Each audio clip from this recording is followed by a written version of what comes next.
नमस्ते। स्टार्ट करते हैं 35वां चैप्टर दैट अथ पंचत्रिंशतमो अध्याय अर्थात आतुरुपक्रमणी अध्यायम व्याख्यास्यामः यथोवाच भगवानंदरुंत्री। तो अब 35वां चैप्टर शुरू करेंगे। क्या नाम है इसका? आतुरुपक्रमणी अध्याय। तो अब इसके नंतर आतुरुपक्रमणी नामक अध्याय का व्याख्यान करते हैं, जैसा कि भगवान धन्वंतरि ने सुश्रुत के लिए कहा था।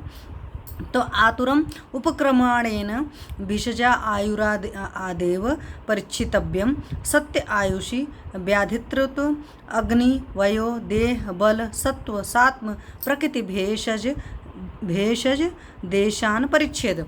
तो रुग्ण की परीक्षा शुरू करने से पूर्व वैद्य प्रथम उसकी आयु की परीक्षा करे। सबसे पहले किसकी परीक्षा करने की बात की गई? दैट इज आयु की परीक्षा करे, क्योंकि आयु के शेष रहने पर ही रोग ऋतु अग्नि वय देह बल सत्व सात्म प्रकृति भेषज और देह इनकी रक्षा करनी चाहिए। तो उसके बाद कितनी चीज़ें देखो, रोग 1 हो गया, ऋतु 2 हो गया, अग्नि 3 हो गई, वय 4 हो गया, देह 5 हो गया, बल 6 हो गया, सत्व 7 हो गया, असात्म 8 हो गया, प्रकृति 9 हो गए, भेषज 10 हो गया और देश इनकी 11 करीब 10-11 चीज़ें, और लगभग हर शास्त्र में इसी तरह का वर्णन है। आगे क्या है? तत्र महापाणी पाद पार्श्व होना चाहिए।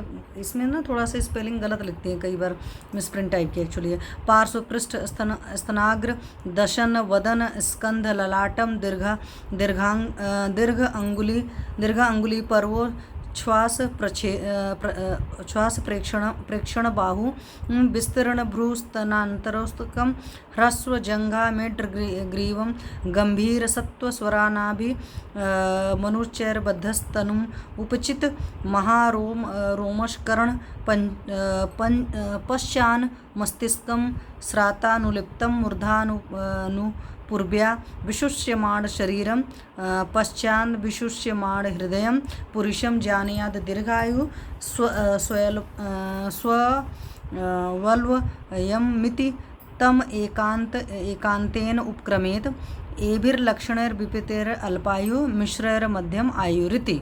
तो आपने देखा आतुरुपक्रमणी में पहले उन्होंने कहा कि रोगी के आयु की पहले देख लेना, आयु शेष है भी कि नहीं है। तो दीर्घ आयु जो है दीर्घ अल्प और मिश्रित आयु के लक्षण क्या क्या हैं? तो जिस पुरुष के हाथ पैर पसवाड़े पीठ स्तनाग्र दांत मुख कंधा और ललाट ये अधिक बड़े हों तो अंगुलियां उनके पर्व श्वास नेत्र और बाहु ये लंबे हों एवं भव स्तन मध्य भाग तथा छाती विष्णु हो, जंघा शिश्न और ग्रीवा ये छोटे हों, सत्व मन या स्वभाव या सात्विक वृत्ति स्वर और नाभि ये गहरे हों, जिसके स्तन न अधिक ऊंचे न अधिक कड़े हों, जिसके कान मांसयुक्त विस्तरण और लोमयुक्त हों, जिसका मस्तिष्क या खोपड़ी पीछे से अधिक ऊंची हो, स्नान और लेपन कराने के पश्चात मस्तिष्क की तरफ से जिसका शरीर सूखने लगता हो तथा बाद में हृदय प्रदेश सूखता है, ऐसे पुरुष को निश्चित ही दीर्घायु समझना चाहिए। शास्त्र में कितना बढ़िया लक्षण दे रखा है कि नहाने के बाद इंसान का क्या पहले सूखता है, उसके बेसिस पर हम आयु की परीक्षा कर सकते हैं तथा उसकी चिकित्सा निःशंक होकर करनी चाहिए। उक्त लक्षणों से विपरीत लक्षण वाले को अल्पायु समझो तथा मिले हुए लक्षणों से मध्यमायु समझना चाहिए।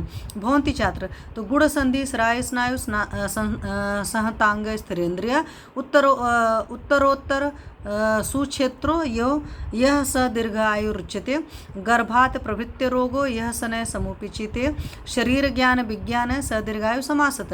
तो दीर्घायु लक्षण जिस मनुष्य की संधियां सिरा और स्नायु या मांस की अधिकता होने से ढके हों, अंग गठीला हो, इंद्रियां स्थिर हों, पैरों से सिर की तरफ उत्तरोत्तर अंग सुडोल हों, वह दीर्घायु कहलाता है।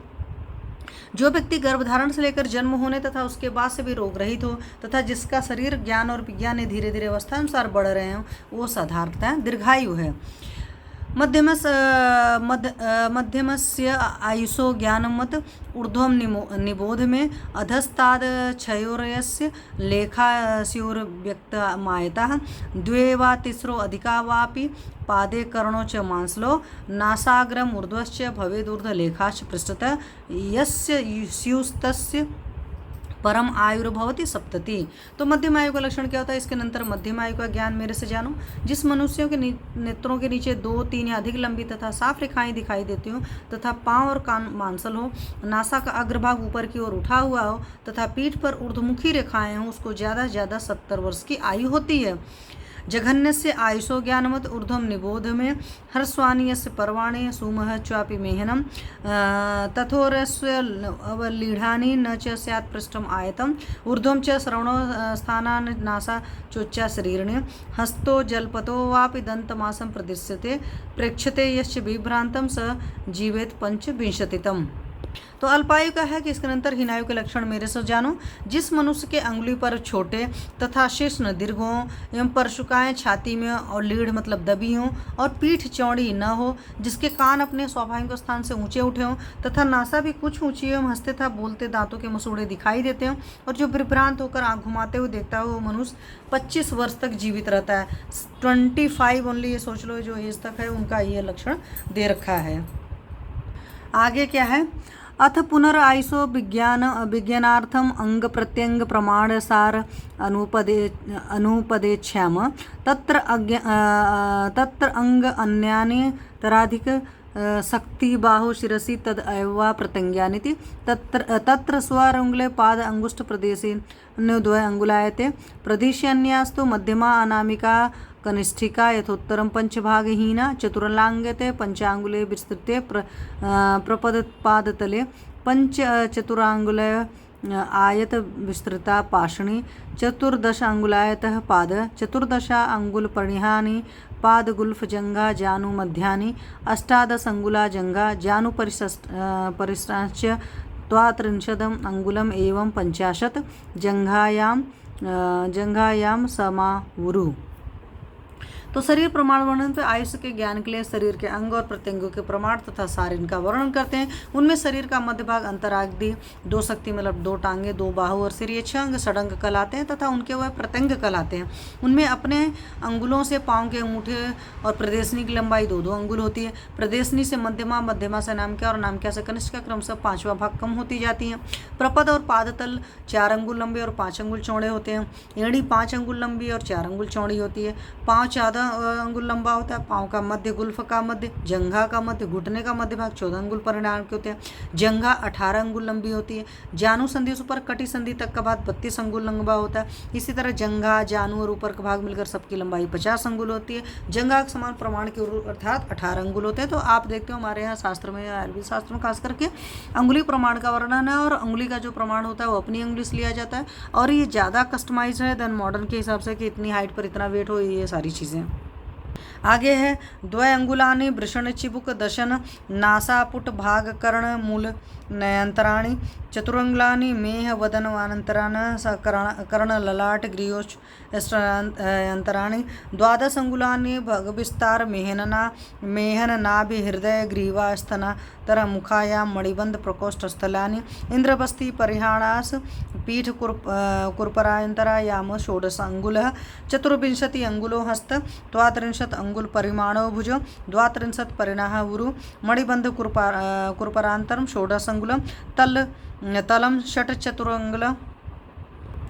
चतुरंगुलायां विस्तारम अंगुष्ठमूल प्रदेशनी श्रवण पांगंतरम मध्यांगुल पंचांगुले अर्ध पंचांगुले प्रदेशन्य नामक्या सार्थ अंगुलो कनिष्ठ अंगुष्ठ।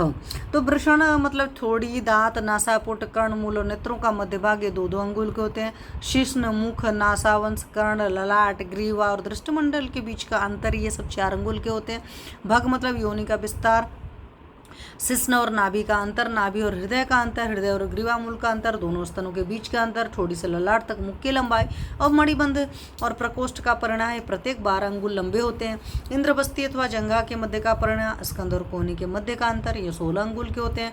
कोहनी से मध्यमा अंगुल के अग्र तक 24 अंगुल का अंत होता है। दोनों भुजाएं 32 अंगुल की होती हैं। दोनों उर प्रत्येक 32 अंगुल के घेरे वाले होते हैं। मणिबंध से कोहनी तक की लंबाई 16 अंगुल की होती है। हथेली 4 अंगुल चौड़ी होती है और 6 अंगुल लंबी होती है। अंगुष्ठ के मूल भाग से तर्जनी का अंतर, कर्ण से नेत्र के बाह्य कोण का अंतर और मध्यमा अंगुली की लंबाई प्रत्येक 5-5 अंगुली होती है। प्रदेशनी तथा नामिका 4.5 अंगुल की, अंगुष्ठ और कनिष्ठिका 3.5 अंगुल के होते हैं। आगे है 24 विस्तार परिणाह मुखग्रीवम त्रिभागा अंगुल विस्तारा नाशापुट मर्यादा नयन त्रिभाग परिणाह तारका नवस्तार कांसो दृष्टि केशांत मस्तकांतरम 11 अंगुलम मस्तकाद अवटुकेशांता दशांगुल कर्णवटमंतरम 14 अंगुलम पुरुषोर प्रमाण विस्तीर्ण श्रीश्रोणी 18 अंगुल विस्तीर्ण उर तत्प्रमाण पुरुषस्य कटी सविंश अंगुलशतम पुरुषायाम इति। तो मुख 4 अंगुल चौड़ा तथा ग्रीवा 20 अंगुल चारों ओर से गोल वर्तुल होती है। 1 अंगुल नासापुट का विस्तार होता है। नेत्र के आयाम का 1/3 कृष्णमंडल होता है। कृष्णमंडल का 9 से दृष्टिमंडल होता है। केशों के अंतशंख प्रदेश से शिरोमध्य भाग 11 अंगुल का होता है। मस्तक मध्य भाग से ग्रीवा पश्चिम भाग का केशांत प्रदेश 10 अंगुल का होता है। कर्ण और ओटू के बीच का भाग 14 अंगुल का होता है। मनुष्य की छाती के प्रमाणानुसार विस्तृत स्त्रीश्रोणी होती है। स्त्रियों की छाती 18 अंगुल की होती है तथा उसके बराबर पुरुषों की कटी होती है। इस तरह पुरुषों के समस्त शरीर की लंबाई 120 अंगुल की होती है। तो भवंती छात्र में क्या दे रखा, पंचविंशे ततो वर्षे पुमान नारितो षोडशे समत्वागात वीर्यो तो जानियात कुशलो विषक। तो पुरुष 25 वर्ष तथा स्त्री 16वें वर्ष में समान वीर्य या परिपूर्ण वीर्य वाले हो जाते हैं, ऐसा कुशल वैद्य जान ले। तो पुरुष को बोल देंगे 25 वर्ष में वो मतलब हो गया उसका डेवलपमेंट जितना होना था, और स्त्री का 16 वर्ष में हो जाता है सारी चीज़ें।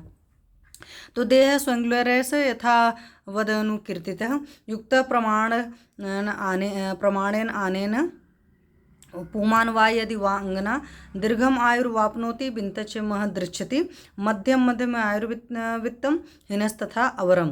तो इस तरह अपने अपने अंगुल प्रमाण से यथावत इस देह के प्रमाण का वर्णन कर दिया है। इस प्रमाण से युक्त पुरुष अथवा स्त्री दोनों दीर्घ आयु तथा संपत्ति को प्राप्त करते हैं। मध्यम प्रमाण वाले मध्यम आयु तथा धन प्राप्त करते हैं, और हीन प्रमाण वाले हीन आयु तथा अल्प धन प्राप्त करते हैं। तो जिस तरह का यहाँ पर वर्णन है, अगर आप देखोगे उसी तरह का एस्ट्रोलॉजी में भी वर्णन आता है। आगे है अथ सारान बच्याम स्मृति भक्ति प्रज्ञा शौर्य शौचोपेतम कल्याण अभिनिवेशम सत्वसारम विद्यात् स्निग्ध संहत श्वेत अस्थि दंत नखम बहुलकाम प्रज्यम शुक्रेण आकृशम उत्तबलम स्निग्ध गंभीर स्वरम सौभाग्य उपपन्नम महानेत्रस्य मज्जिज्ञः महाशिरः स्कंधम दृढ़ दंत हनु अस्थि नखम अस्थिभिग स्निग्धमूत्र स्वेदस्वरम बृहत् शरीरम आयसम सहिष्णुम मेधसाम अच्छिद्रगात्रम गुढ़ास्ति संधि मांसोपचित मांसेन स्निग्ध ताम्र नख नयन तालु जीवोष्ट पाणि पादतलम रक्तेन सुप्रसन्न मृदुत्वग्रप्रमाणम त्वक्सारम विद्या ददति येषां पूर्वं प्रधानम आयु सौभाग्योरिति। तो अब मनुष्य के सारों का वर्णन करते हैं। तो यहाँ पर देखिए मनुष्य के अंगुली प्रमाण से वर्णन किया गया, साथ में सार का है। तो स्मृति भक्ति प्रज्ञा शौर्य और शौच से युक्त एवं शुभ कार्यों में प्रयत्न करने वाले व्यक्ति को सत्वसार जानो। स्निग्ध और गठीला शरीर वाले तथा जिनके अस्थि दांत और नख श्वेत हों और काम शक्ति तथा प्रजा अधिक हों उसे शुक्रसार जानो। दुर्बलता से रहित उत्तम बल वाला स्निग्ध और गंभीर स्वर वाला सौभाग्य लक्षणों से युक्त बड़े नेत्रों वाला मनुष्य मज्जासार का होता है। जिसका सिर और कंधा बड़ा होता था, दांत हनु अस्थि और नख दृढ़ हो उसे अस्थिसार जानो। जिसके मूत्र स्वेद और स्वर में स्निग्धता होता, शरीर बड़ा होता, परिश्रम को सहन करने का सामर्थ्य न हो उसे मेदसार जाना चाहिए। जिसके शरीर में छिद्र न हो तथा अस्थियां संधियां मांस से खूब ढकी हुई और मांस बड़ा हुआ तो उसे मांससार युक्त कहते हैं। जिस मनुष्य के नख नेत्र तालु जीवा ओष्ठ पाणितल और पादतले चिकने और ताम्र हो उसे रक्तसार जानो। जिसकी त्वचा तथा रोम सुप्रसन्न एवं मुलायम हो वह त्वक्सार युक्त है।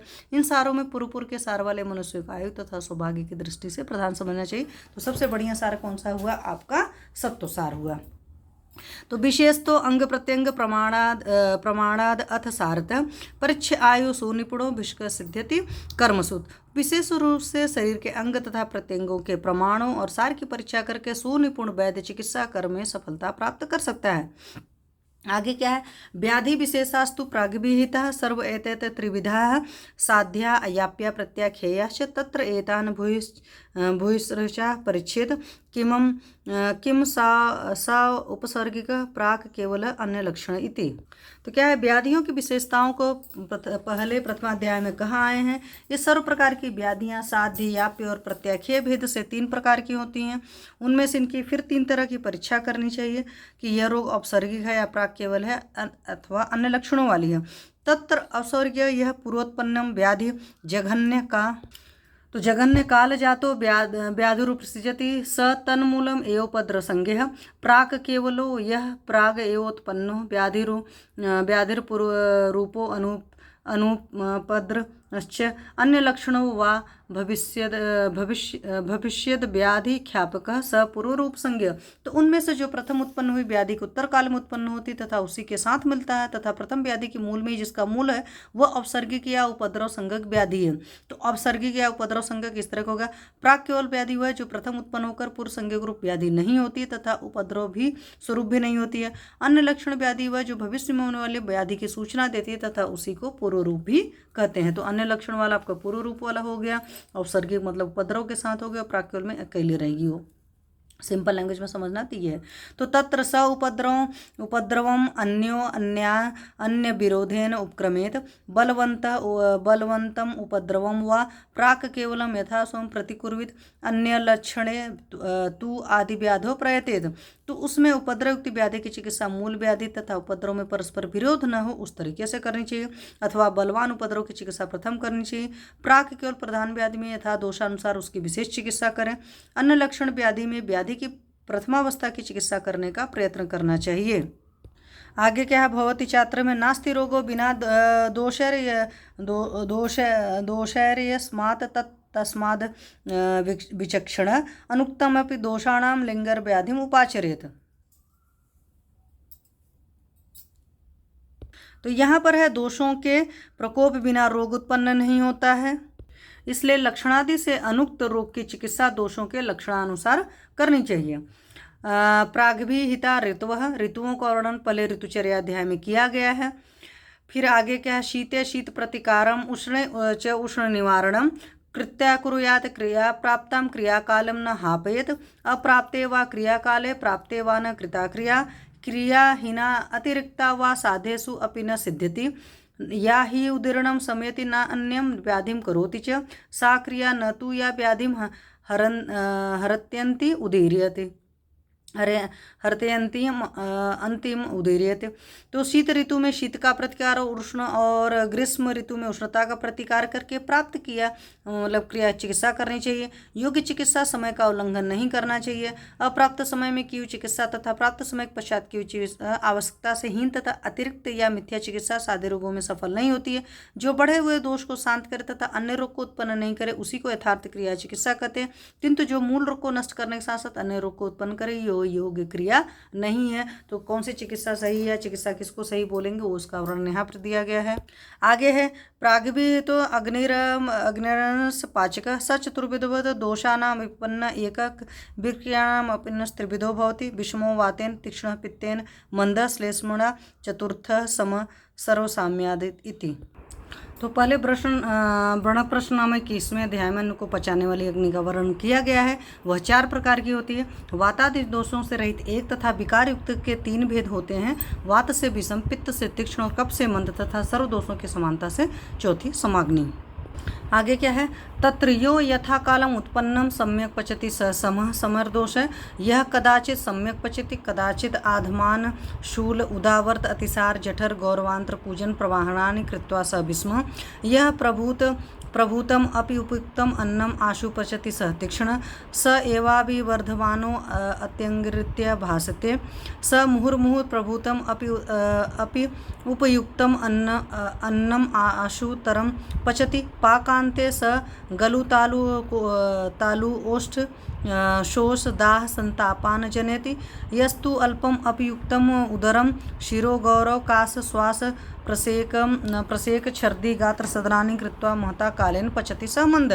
तो उनमें से उपयुक्त समय पर खाए हुए अन्न को ठीक तरह से पचाती है वह समअग्नि है तथा यह दोषों की समान मात्रा में होने से होती है।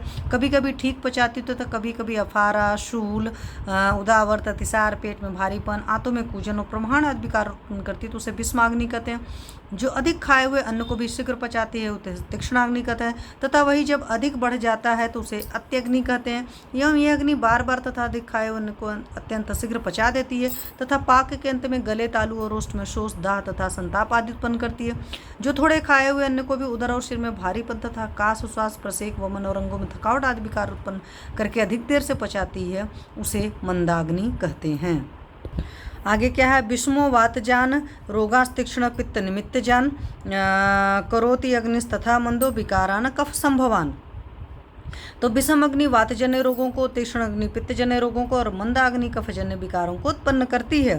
तो तत्र समय परिरक्षणम कुर्वित विस्मय स्निग्ध अम्ल लवण क्रिया विशेष प्रतिकुर्वित तीक्ष्णे मधुर स्निग्ध शीतैर्विरेकश्च एवं अत्य अग्नौ विशेषण माहिषश्च क्षीर दधि सर्पी भी मंदे कटुतिक्त कषायर अनेकश्च। तो इनमें से समाग्नि की सर्व प्रकार से रक्षा करनी चाहिए। विषमाग्नि में स्निग्ध अम्ल तथा लवण रस प्रधान विशेष क्रियाओं के प्रतिकार करना चाहिए। तीक्ष्णाग्नि में मधुर स्निग्ध तथा शीत खाद्य पेय तथा विरेचन से चिकित्सा करें। इसी तरह अत्यग्नि में भैंस के दुग्ध दही और घृत से प्रतिकार करना चाहिए। मंदाग्नि होने पर कटुतिक्त और कषाय रस द्रव्य तथा वमन से प्रतिकार करना चाहिए। आगे क्या है, आगे है जाठरो भगवान अग्निर शरो अन्नस्य पाचकः सौक्ष्म्याद रसान आददान विवेक्तुम नैव शक्यते। तो अन्न को पचाने वाली तथा भोज्य रसों को ग्रहण करने वाली तथा शरीर को अपने आसन में रखने वाली ऐश्वर्य युक्त जठराग्नि होती है तथा उसका विवेचन करना सूक्ष्म होने से असंभव है। देखो अग्नि के बारे में बोला गया कि इतना सूक्ष्म है कि उसका विवेचन नहीं कर सकता है इंसान। तो प्राणापान समानस्तु सर्वतः वनस्त्रिभ ध्यामते पाच्यते चापि स्वस्य उस स्थाने व्यवस्थित है। तो अपने स्थानों में रहने वाले प्राणापान और समान इन तीन प्रकार की वायुओं से जठराग्नि दीप्त होती है, जिससे अन्न का पचन होता है। तो यहाँ पर अन्न के पाचन के टाइम जब अग्नि की बात की गई है तो प्राण अपान और समान तीनों की बात की गई है। अधिकतर हम सोचते हैं कि सिर्फ समान वायु जठराग्नि की शाखा है। यहाँ पर सुश्रुत जी ने क्रिस्टल क्लियर प्राण और अपान को भी बोला है। तो आगे क्या है, वयस्तु त्रिविधम बाल्यम मध्यम में वृद्धमिति तत्रो न षोडश वर्षा बाला ते अपि दुविधा क्षीरपा क्षीरा चन्नाद अन्नादिति तेसु संवत्सर परा क्षीरपा दिव्य संवत्सरा परा क्षीरन्नादा परतो अन्नादा इति। तो यहाँ पर आगे अवस्था के बारे में की है। तो वह तीन प्रकार की होती है, बाल्य मध्य और वृद्धावस्था। तो 16 वर्ष तक बालक संज्ञा मानी गई है। बालक भी तीन प्रकार के होते हैं, दूध पीने वाले, दूध और अन्न दोनों का सेवन करने वाले, केवल अन्न का सेवन करने वाले। उनमें से 1 वर्ष तक की आयु वाले को सिर्फ दूध पीने का है, दुग्धपाई। 2 वर्ष की आयु वाले दूध और अन्न उभय का सेवन कर लेते तो 2 वर्ष के बाद अन्न से भी बालक होते हैं। षोडश सप्त्यंतरे मध्यम वय तस्य विकल्पो वृद्धिर्यौनम संपूर्णता हानिरिति तत्र आविंशतिर्वृद्धि आत्रिंशतो यौनम आचतुरांशते सर्वधातुन्द्रिय बलवीर संपूर्णता अत ऊर्ध्वमीशत परिहाण्यार यावत सप्तिरिति। तो इसमें से आगे देखेंगे तो 16 वर्ष की आयु से लेकर 70 वर्ष की आयु अवस्था पर्यंत मध्य अवस्था होती है। उसमें भी वृद्धि एवं संपूर्णता है और हानि ऐसे 4 भेद होते हैं। उनमें से 20 वर्ष की आयु तक शरीर के अंग प्रत्यंगों की वृद्धि की अवस्था होती है तथा 30 वर्ष तक यौन 40 वर्ष तक रस रक्त आदि सर्व धातु इंद्रिय बल और वीर इनकी संपूर्णता की अवस्था होती है। उसके पश्चात 70 वर्ष की आयु तक कुछ कुछ छिड़ता होने की आयु मानी जाती है। आगे है सप्तप्तेर्ऊर्ध्वं क्षीयमाण धातुइंद्रिय बलवीर्य साहसम अन्यनि बलि पलित खालित्य जुष्टम काश श्वास प्रभृति रूपेण द्रव्यभिभूमायमानं सर्वक्रियासु असमर्थम जीर्णागारम अभिवापि वृष्टम अवसीदवंतम वृद्धम आच्छते। तो वृद्धावस्था है 70 वर्ष के अनंतर रस रक्त आदि धातु इंद्रिय बल वीर उत्साह ये दिन प्रतिदिन जिसके क्षीण हो रहे हैं, चर्म में सलवटें पलित मतलब बालों का श्वेत होना, खालित्य बालों का गिरजापन से युक्त काश स्वाद आदि उपद्रवों से आक्रांत सर्व प्रकार की क्रियाओं में समर्थता तथा अभिवृष्टि पुराने मकान की तरह जो गिर रहा हो ऐसे मनुष्य को वृद्ध कहते हैं। तो वृद्धावस्था सुश्रुत जी ने 70 के बाद मानी है। तत्तोत्तरम आसु वयो अवस्था सुत्तरोत्तरा भेषज मात्रा विशेषा भवन्ति ऋते च परिहाणे तत्राद्यापेक्षया प्रतिकुर्वित। तो औषधि माना हीन या वृद्धावस्था को छोड़कर उत्तरोत्तर वर्धमान अवस्था में उत्तरोत्तर औषधि की मात्रा भी बढ़ती जाती है। वृद्धावस्था में आद्य अवस्था के अपेक्षा रोगों का प्रतिकार करना चाहिए। आगे भवंती चात्र में उन्होंने क्या है, बाले विवर्धिते श्लेष्मा मध्यमे पित्त में तु भूइष्टम वर्धते वायुर्वृद्धे तद्विच्छम युजेत अग्निक्षार विरेकस्तु बालवृद्धियो विवर्जेत तत्साध्येषु विकारेषु वृद्धिम कुर्यात् क्रियाहंसन। तो बाल्यावस्था में कब बढ़ता है तथा मध्यावस्था में पित्त बढ़ता है, वृद्धावस्था में वायु अधिक बढ़ती है। अतएव इन दोषादिकों का तथा वय का विचार कर भेषज की कल्पना करनी चाहिए। अग्निकर्म क्षार कर्म विरेचन कर बालों का और वृद्धों के लिए वर्जिक है, किंतु बालक और वृद्धियों के रोग रोग अग्नि क्षार विरेक कर्म से ही साध्य हो तो मृत औषधियों के प्रयोग से वह कर्म करने चाहिए। आगे क्या है, देह स्थूल कृशो मध्य इति प्राग उपदिष्ट। तो स्थूल कृश और मध्य ऐसे देह के 3 वेद 15वें अध्याय में कह कर आए हैं। तो कर्षेद बृहणे चापि सदा स्थूल कृशो नरो रक्षणे च मध्य से कुर्वीत सततम विषक। तो सर्वदा स्थूल देह का कर्षण, कृश देह का बृहण और मध्य देह का संरक्षण निरंतर करते रहना चाहिए। तो बलम भी हित गुणम दौर्बल्य स्वभाव दोष रादि भीरवेक्षितव्यम यस्माद् बलवतः सर्वक्रिया प्रवृत्तस्तस्माद् बलमेव प्रधानम अधिकरणानाम। तो इसमें क्या है कि बल के गुणों का वर्णन 15वें अध्याय में हो चुका है। दौर्बल्य का विचार स्वभाव वातादि दोष तथा भ्रष्टावस्था आदि से करना चाहिए। चिकित्सा की सर्वक्रियाओं की प्रवृत्ति बलवान रोगी के लिए लाभदायिनी हो सकती है, अतः चिकित्सा के अधिकरणों में रोगी का बल ही प्रधान है। तो केचित कृशा प्राणवंत स्थूलाश्च अल्प बला नर तस्मात् स्थिरभ्य व्यायाम बलम वैद्य प्रतर्कयेत। तो कुछ दुर्बल मनुष्य भी बलवान होते तथा स्थूल आदमी अल्प बल वाले होते हैं, इसलिए देह की स्थिरता दृढ़त्व और व्यायाम से वैद्य बल की तर्कणा करे या अनुभव करें। आगे क्या है, सत्व तु व्यसनाभ्यद क्रिया आदि स्थानेषु विप्लवकरम। तो सत्वगुण व्यसन और अभ्युदय तथा छेद वेद आदि शस्त्र कर्म के समय मनुष्य को विप्लव रहित दुखी नहीं होने देता है। आगे सत्यवान सहते सर्वम संस्तभ्यात्ममान मानमात्मना राजस स्तंभ मानो अन्य सहते नैव तामस। तो सत्वगुण वाला मनुष्य स्वयं आत्मबल से आत्मा या मन को दृढ़ करके शारीरिक तथा मानसिक सर्व प्रकार के दुखों को सहन करता है। रजोगुणी मनुष्य दूसरों से सहारा मिलने पर दुखों को सहन करता है, किंतु तामसी मनुष्य किसी तरह से भी दुख को सहन नहीं कर पाता। तो जो तामसी होगा वो परेशान हो जाता है। रजोगुणी को अगर किसी का दूसरे का सपोर्ट मिल गया तो सह लेगा, सत्वगुण वाला अपने आप से ही अपने हिसाब से कर लेता है। तो साथ में यानी तो देश काल जाति ऋतुर रोग व्यायाम उदक दिवास्वप्न रस प्रभृति प्रकृति विरुद्धानि अपि या अन्य बाधकाराणि भवन्ति। तो सात्म भाव ये है जो देश काल जाति ऋतु रोग व्यायाम जल दिवाशयन आदि प्रकृति विरुद्ध होने पर भी बाधा पहुंचाने वाले नहीं होते हैं। तो आगे है यो रस कल्पते यस सुखायो निषेवित व्यायाम जातम अन्योदा तत्साम्यम इति निर्देशित। तो जो सेवन किया हुआ मधुर लवणादि रस व्यायाम अथवा अन्य पदार्थ जिसके लिए सुखकारी होता है उसे सात्म कहते हैं। तो सात्म की जो परिभाषा है यहाँ पर सूत्र 35 में दे रखी है। तो प्रकृति भेषजम च उपरस्ट वक्ष्याम। तो शरीर स्थान के चतुर्थ अध्याय में प्रकृति और चतुर्थ स्थान के अंतिम स्थान में भेषज का वर्णन किया गया है।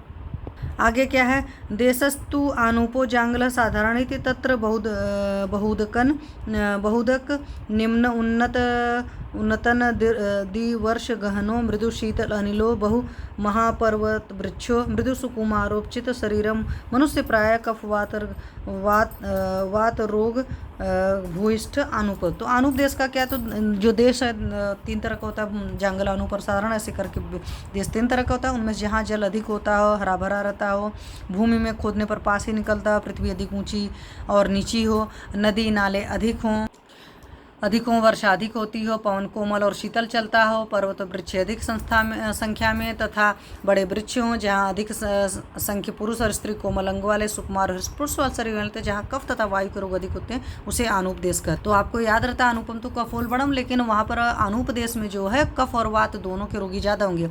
तो आकाश समम प्रवीर अल्प कंटकी वृक्ष प्रायो अल्प वर्ष प्रसरवणोदक मानोदकाय उष्ण दारुण वातः प्रवीर अल्प शैल स्थिर कृष शरीर मनुष्य प्रायो वात पित्त रोग भूयिष्ठ जांगल उभय देश लक्षण साधारित। तो जो देश आकाश की तरह ऊंचाई तथा निचाई से रहित होकर सम हो, जहाँ अत्यंत विरल छोटे और कांटेदार वृक्ष हों, पानी कम बरसता हो तथा झरने को बावड़ी आदि में भी पानी कम हो, गर्म तेज हवा चलती हो, जहाँ छोटे छोटे पहाड़ किसी जगह स्थित हों, जहाँ के मनुष्य अधिकतर दृढ़ और कृष शरीर वाले हों, एवं जहाँ वायु तथा पित्त के रोगी अधिक होते हैं उसे जांगल देश कहते हैं। जैसे आपका राजस्थान वगैरह हो गया, जहाँ दोनों देशों के लक्षण मिलते हैं उसे साधारण देश कहते हैं। भवन्ति छात्र समासाधारण यस्मा शीत वर्षोस्म मारुता दोषाणाम क्षमता जंतो तस्मात् साधारणो मत। क्योंकि जहाँ शीत वर्षा गर्मी और हवा ये समान रहते हैं तथा मनुष्य के वातादि दोष भी साम्यावस्था में रहते हैं, उसे उस कारण से समान देश कहा जाता है, माना जाता है। न तथा बलवंतर स्यूर्जलजा वा स्थला हृता स्वदेशे निचिता दोषा अन्यस्मिन् कोपम आगता उचिते वर्तमानस्य नास्ति देश कृतं भयम आहार स्वप्न चेष्टादो तद्देशस्य गुणे सति। तो अपने देश में इकट्ठा हुए दोष अन्य देश में कुपित होने पर उतने बलवान नहीं होते हैं, जैसे कि जल में रहने वाले जीव स्थल पर बलवान नहीं होते हैं। आहार निद्रा और व्यायाम आदि चेष्टा आदि में उचित रूप से आचरण करने वाले मनुष्य के लिए देश के गुण होने पर भी देशजन रोगादि भय नहीं रहता है। आगे क्या है, देश प्रकृति सात्म ऋतु विपरीतो अचिरतुथ संपदो भिष्कादीनां बल सत्व आयुषाम तथा केवलम समदेहाग्ने सुख साध्य तमोगधः अतो अन्यथा न तु असाध्य स्यात् कृच्छो व्यामिश्र लक्षण। तो साध्यता साध्यता में है देश प्रकृति साथ में और ऋतु के विपरीत तथा चिरकाल से नहीं उत्पन्न हुआ नवीन और भिषक औषध आदि की सुसंपत्ति तथा बल सत्व और आयु से भी समृद्ध केवल उपद्रव रहित समान देह और पाचकाग्नि वाले रोगी का रोग अति सुख साध्य होता है, किंतु इन लक्षणों से विपरीत लक्षण वाला रोग असाध्य होता है और मिश्रित लक्षणों वाला रोग कृच्छ साध्य होता है।